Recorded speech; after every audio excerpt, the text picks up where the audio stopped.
नमस्कार, मैं डॉक्टर विक्रमजीत सिंह आप सभी का NIOS के स्टूडियो में स्वागत करता हूं। आज हम सब कोर्स कोड 504 के अंतर्गत प्रारंभिक स्तर पर गणित शिक्षण का 5E आधारित अनुदेशन प्रतिमान पर चर्चा करेंगे। 5E आधारित अनुदेशन प्रतिमान रचनावाद के सिद्धांत पर आधारित शिक्षण अधिगम प्रणाली है। इसे वर्तमान के सबसे विशिष्ट या अभिनव शिक्षण अधिगम या इनोवेटिव मेथड के रूप में जाना जाता है। यह प्रमुखतः एक छात्र केंद्रित अधिगम प्रणाली पर आधारित शिक्षण अधिगम प्रणाली है। अर्थात वर्तमान में जो छात्र केंद्रित अधिगम प्रणालियाँ प्रयोग में आ रही है उसमें से एक प्रमुख विधि के रूप में 5E आधारित अनुदेशन प्रतिमान का प्रयोग होता है। इस अनुदेशन प्रतिमान को पहली बार जीव विज्ञान पाठ्यक्रम अधिगम बायोलॉजिकल साइंस करिकुलम स्टडी के रोजर बाइवे ने 1987 में प्रस्तावित किया था। इसमें 5E जो इंग्लिश अल्फ़ाबेट्स के 5E को दर्शाते हैं, इनका मतलब है पहला E एंगेज को दर्शाता है अर्थात संलग्नता, दूसरा E एक्सप्लोर को दर्शाता है अर्थात अन्वेषण या खोज, तीसरा E व्याख्या को दर्शाता है अर्थात एक्सप्लेन, चौथा E विस्तार या इलॉबरेट को दर्शाता है एवं पांचवा E मूल्यांकन को संबोधित करता है अर्थात इवैल्यूएशन।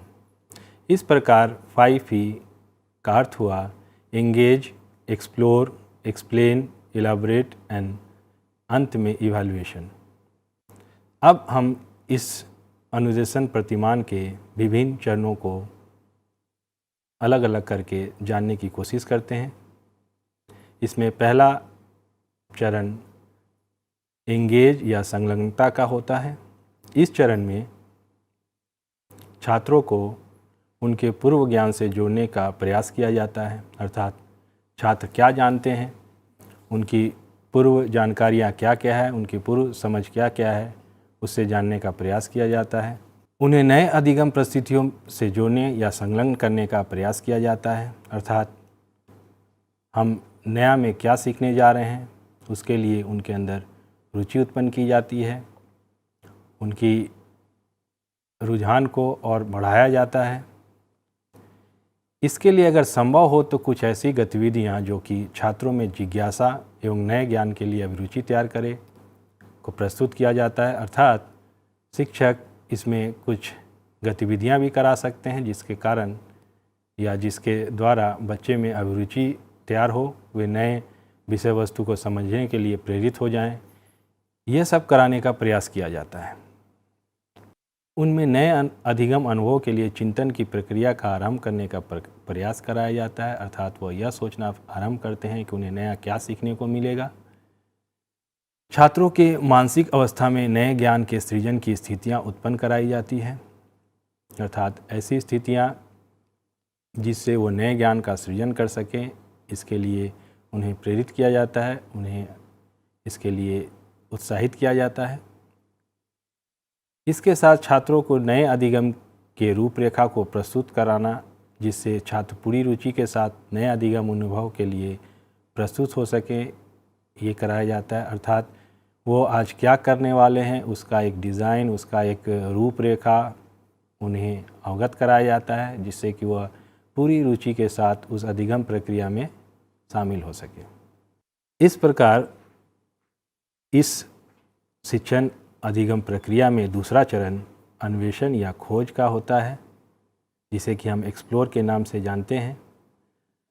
अन्वेषण या खोज में छात्रों को विभिन्न खोजों एवं अधिगम अनुभव के लिए स्वतंत्र रूप से कार्य करने की प्रक्रिया में संलग्न कराया जाता है अर्थात वे पूरी स्वतंत्रता के साथ अधिगम अनुभव को प्राप्त करने की कोशिश करते हैं। उन्हें जो सहायक सामग्रियां प्रदान की गई है उनका वह प्रयोग करते हुए अपने अधिगम को उचित ढंग से करने की कोशिश करते हैं।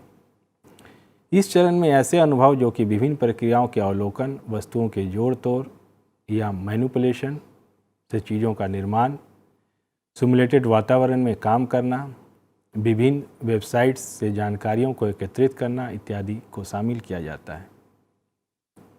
इस चरण में शिक्षक हमेशा ही एक सहायक की भूमिका निभाता है, अर्थात शिक्षक का काम यहाँ एक फैसिलिटेटर या सहायक की तरह होता है, अर्थात जब बच्चों को उसकी ज़रूरत पड़े या उससे वह कुछ जानकारी इकट्ठा करना चाहे तो वह छात्रों की मदद करेगा।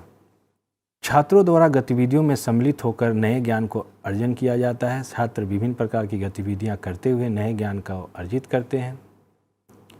इसमें यह देखा गया है कि छात्रों को समूह में काम करने का आयोजन कराया जाता है, अर्थात उन्हें समूह में काम करने के लिए प्रोत्साहित किया जाता है।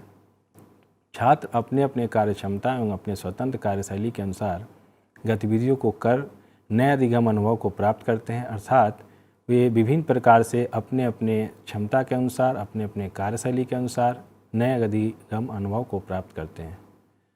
छात्र शिक्षकों द्वारा दिए गए कार्यों को स्वतंत्र वातावरण में पूरा कर सीखते हैं, वे नए अधिगमों को प्राप्त करते हैं। इसके पश्चात तीसरे चरण में हम व्याख्या या एक्सप्लेन को रखते हैं। इस चरण में छात्रों को अवधारणाओं के ऊपर अपनी समझ को प्रस्तुत करने का मौका दिया जाता है, अर्थात वो उन्होंने जो दूसरे चरण में एक्सप्लोर या खोज के द्वारा जो भी अवधारणाओं का ज्ञान अर्जित किया है उसे वह इस चरण में प्रस्तुत करते हैं। वे अपने अनुभव अपने समझ जो कि उन्होंने अन्वेषण के चरण में प्राप्त किया है या उन्होंने जो डिफरेंट प्रकार के साधनों के प्रयोग के द्वारा सीखा है उसे वे सबके सामने प्रस्तुत करते हैं। इस प्रक्रिया में विचार विमर्श एवं चर्चाएं उनके विषय वस्तु पर पकड़ या समझ को और मजबूत बनाने में मददगार प्रक्रियाएं सम्मिलित की जाती हैं। छात्र अपने निष्कर्ष को दूसरे के साथ साझा करते हैं, अर्थात वे जो भी निष्कर्ष निकालते हैं उसे वे दूसरे के साथ शेयर करते हैं, एक दूसरे से सीखने की प्रयास करते हैं। शिक्षक के निगरानी में छात्र चर्चा प्रस्तुत करते हैं, उन्होंने जो भी सीखा है उसके ऊपर चर्चा प्रस्तुत करते हैं। छात्रों की त्रुटियों का निवारण किया जाता है, अर्थात छात्रों ने जो भी सीखा है उसमें जो भी कमियां रह गई हैं उसका वह एक दूसरे से चर्चा करके या शिक्षक के सहयोग से उसका निवारण किया जाता है। छात्र विषय वस्तु पर अपनी संज्ञान को सुदृढ़ करते हैं, वे अपने विषय वस्तु पे अपने ज्ञान को और मजबूत करते हैं और बेहतर करने की कोशिश करते हैं। इस अधिगम प्रक्रिया में चौथा चरण विस्तार या इलैबोरेट के नाम से जाना जाता है। विस्तार के चरण में छात्र को अपने ज्ञान, अपनी समझ इत्यादि को नए परिस्थितियों में कार्यान्वयन करके दिखाना होता है। छात्रों के सामने विभिन्न चुनौतियां प्रस्तुत की जाती है। छात्र चुनौतियों को अपनाते हुए अपने ज्ञान को विभिन्न प्रकार की गतिविधियों के द्वारा प्रस्तुत करते हैं। छात्र अपने समझ, अपने कौशल इत्यादि को और अधिक बेहतर बनाने की प्रयास करते हैं। छात्र ऐसे गतिविधियों में सम्मिलित होते हैं जिससे कि वे अपने ज्ञान को और बेहतर ढंग से बता सकें। छात्र अपने अधिगम अनुभव को वास्तविक एवं दैनिक जीवन से जुड़े हुए कार्यों में प्रतिफलित करके प्रस्तुत करते हैं। इस अधिगम के पांचवें चरण में हम मूल्यांकन को पाते हैं, अर्थात इवैल्यूएशन को रखते हैं। मूल्यांकन 5E अनुदेशन प्रतिमान का अंतिम चरण होता है।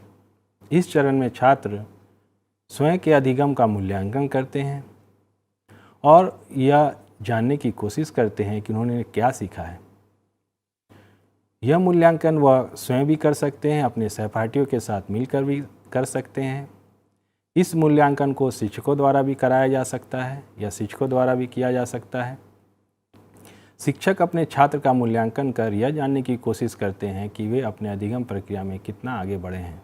शिक्षक विभिन्न विधियों के द्वारा जैसे कि संप्रत्यय प्रतिमान निर्माण या कॉन्सेप्ट मैप के निर्माण के द्वारा, पहेली के द्वारा या क्विज करा के, रोल प्ले इत्यादि के द्वारा छात्रों का मूल्यांकन कर सकते हैं। मूल्यांकन के द्वारा हम यह तय कर लेते हैं कि छात्रों के अधिगम कराने में हमने कितनी सफलता प्राप्त की है।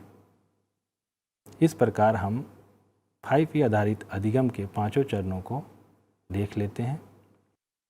5E आधारित अधिगम प्रतिमान के पांचों चरणों को जानने के बाद अब हम यह जानने का प्रयास करेंगे कि इस 5E आधारित शिक्षण प्रतिमान में पाठ योजना का निर्माण कैसे किया जाए। आप इस स्लाइड में देख सकते हैं कि इस पाठ्य योजना के निर्माण के लिए चरण लिखे गए हैं। इसमें सर्वप्रथम शिक्षक का नाम लिखा जाएगा और दिनांक को दिया जाएगा। इसके साथ साथ विषय जो हमारे लिए गणित है, गणित को लिखा जा सकता है। इसके बाद वे इकाई एवं शीर्षक लिखेंगे या किस टॉपिक पे वह पढ़ाने जा रहे हैं उसको लिखा जाएगा। इसके बाद किस कक्षा का संदर्भ है, किस कक्षा की इकाई है, उसे लिखा जाएगा। इसके बाद के चरण में मुख्य संकल्पनाएं विकसित किए जाने वाले प्रक्रिया कौशल इत्यादि को लिखा जाएगा, अर्थात की पॉइंट्स को लिखा जाएगा या प्रोसेस स्किल को लिखा जाएगा। इसके पश्चात हम जब अगले चरण को देखते हैं तो इसमें पाठ के उद्देश्य या अधिगम उद्देश्यों को लिखा जाएगा। यह हम अपने ट्रेडिशनल पाठ्य योजना में भी देखते हुए आए हैं कि वहाँ हम विशिष्ट उद्देश्य या सामान्य उद्देश्यों को लिखते हैं। इसी प्रकार इसमें भी हम अपने पाठ के उद्देश्यों को लिखेंगे। इसमें यह जानकारी दी जाएगी कि पाठ के अंत में छात्र क्या सीखेंगे, क्या करने में सक्षम होंगे। इसके पश्चात हम उन संसाधनों या सामग्रियों के बारे में लिखेंगे जो कि हमारे शिक्षण प्रक्रिया में सहायक होगी, जिसे कि हम टीचिंग एड्स या resource material, teaching learning material इत्यादि के नाम से जानते हैं। इसके पश्चात उन रणनीतियों के बारे में लिखा जाएगा जो रणनीतियाँ हम अपने 5E अधिगम के दौरान प्रयोग करने वाले हैं। समानतः हम समूह में कार्य को प्रोत्साहित करते हैं। बच्चे विभिन्न समूहों में कार्य करके इसमें सीखने का प्रयास करते हैं।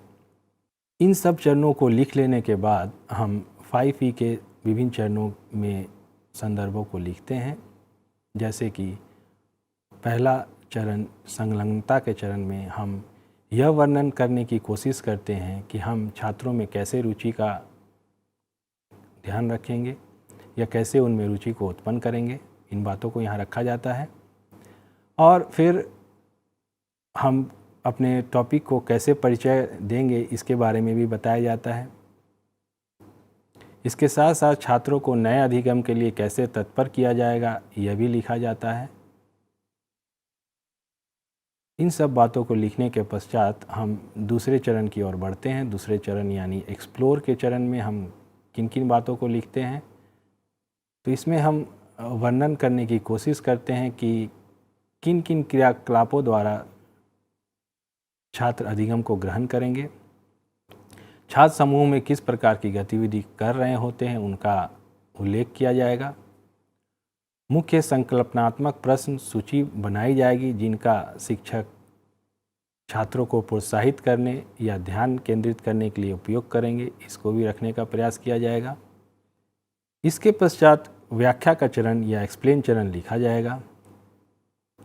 एक्सप्लेन चरण में हम किन किन बातों को रखेंगे, छात्र को अपने अनुभव को नई अवधारणा से जोड़ने में सहायता करने के लिए आप किन प्रश्नों या तकनीक का उपयोग करेंगे, इसको लिखने की कोशिश की जाएगी।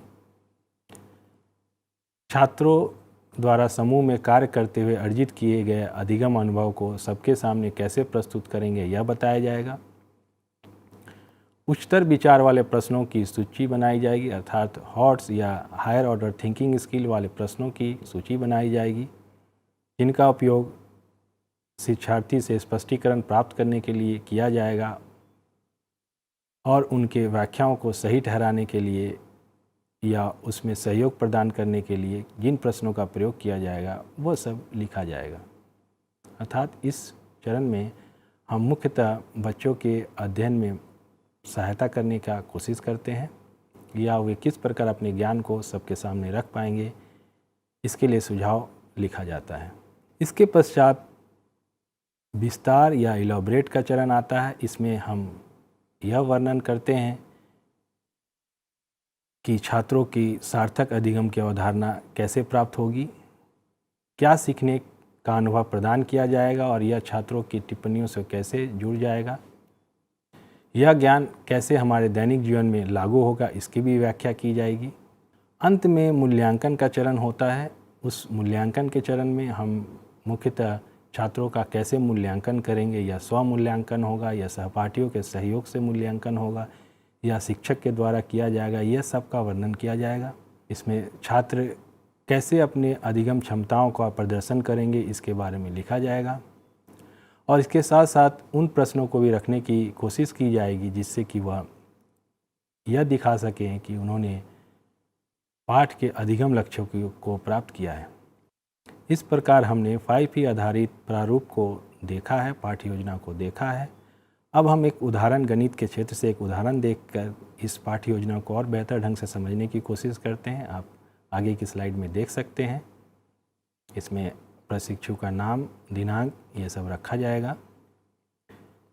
इसमें हमने विषय गणित रखा है जिसका जो कि हमारी चर्चा का विषय है, और इसमें जो शीर्षक या जिस प्रसंग पर पाठ्य योजना तैयार की गई है वह है घनाभ का संपूर्ण पृष्ठीय क्षेत्रफल।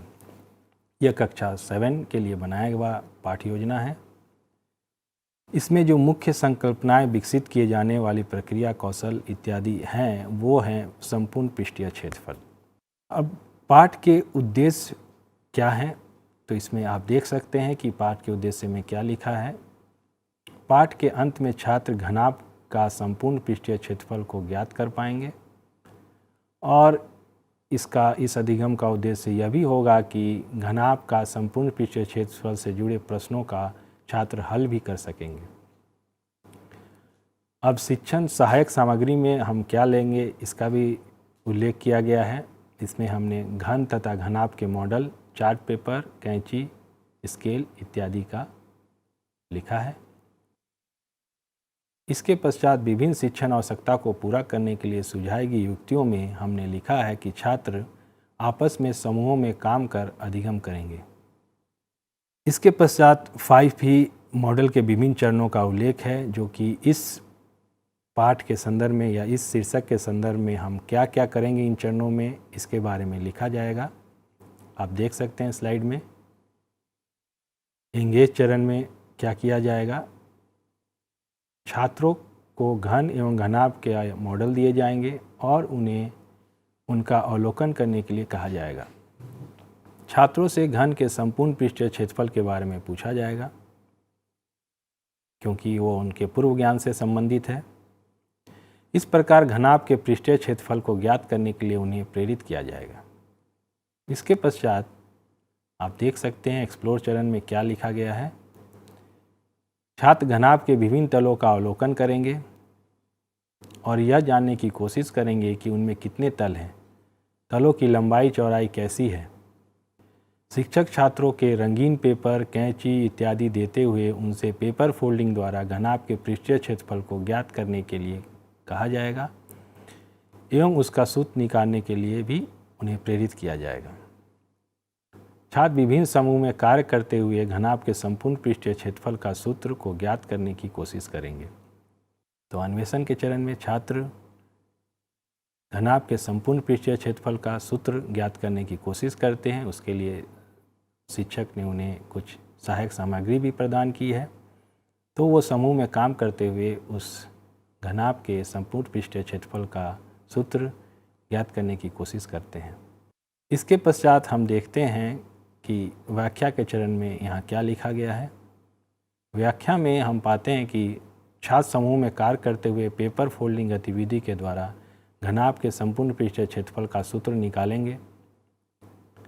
छात्र समूह में पूरी कक्षा के सामने घनाभ के संपूर्ण पृष्ठीय क्षेत्रफल के सूत्र को उन्होंने कैसे ज्ञात किया इसको प्रस्तुत करेंगे।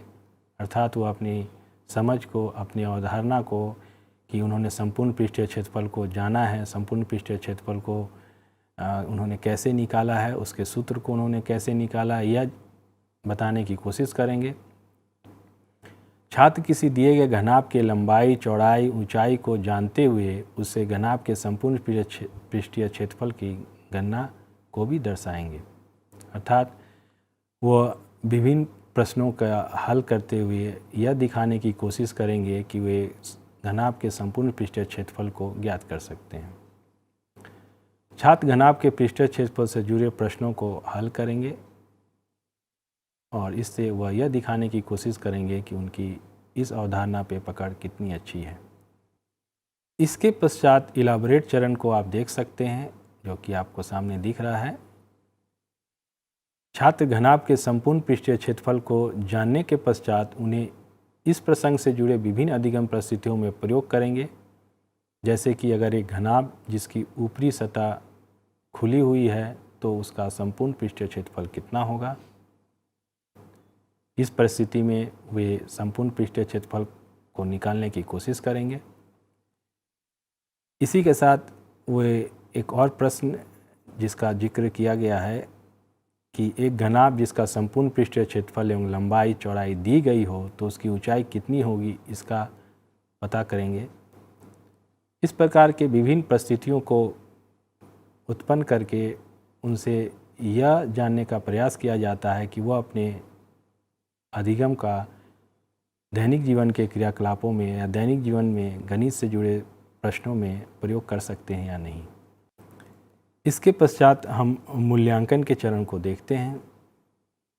छात्रों के मूल्यांकन उनको वास्तविक या प्रत्यक्ष कार्यों जिसमें संपूर्ण पृष्ठीय क्षेत्रफल का प्रयोग किया जाए को देकर कर सकते हैं। छात्रों का मूल्यांकन उनके अधिगम प्रक्रिया का अवलोकन करके भी किया जा सकता है, अर्थात वे समूह में कैसे काम कर रहे हैं, एक दूसरे का सहयोग कर रहे हैं या नहीं, अपनी समझ को सबके सामने रख रहे हैं या नहीं। इसके साथ साथ उन्हें घनाभ का पृष्ठीय क्षेत्रफल से जुड़े हुए विभिन्न प्रश्न पूछकर भी उनका मूल्यांकन किया जा सकता है। इस प्रकार हम देखते हैं कि प्रारंभिक स्तर पर 5P पर आधारित अनुदेशन प्रतिमान हमारे शिक्षण की प्रक्रिया को कितनी ज़्यादा छात्र केंद्रित एवं प्रभावकारी बनाता है। शिक्षक का कर्तव्य है कि वह गणित के विभिन्न पाठ्य वस्तुओं का चुनाव कर उसे 5P आधारित अनुदेशन के द्वारा बच्चों तक पहुंचाए। अवश्य ही इस अनुदेशन प्रक्रिया में बच्चों में गणित के प्रति बेहतर रुझान एवं समझ का विकास होने की संभावनाएं हैं। तो विद्यार्थियों, आज हम लोगों ने प्रारंभिक स्तर पर गणित शिक्षण के 5P आधारित अनुदेशन प्रतिमान पर चर्चा की। हमने इस अनुदेशन प्रतिमान के विभिन्न चरणों को देखा, समझा और इन चरणों में किस तरह से अधिगम का निर्माण होता है उसे जानने की कोशिश की। हमने 5P आधारित अनुदेशन प्रतिमान पर पाठ योजना के प्रारूप को भी देखा और हमने एक उदाहरण लेके यह जानने की कोशिश की कि 5P आधारित अनुदेशन को कैसे सफल बनाया जा सकता है। आशा है आप लोग 5P आधारित अनुदेशन प्रतिमान को भली भांति समझे हैं और आने वाले समय में अपनी कक्षाओं में इसका प्रयोग करके लाभान्वित होंगे। धन्यवाद।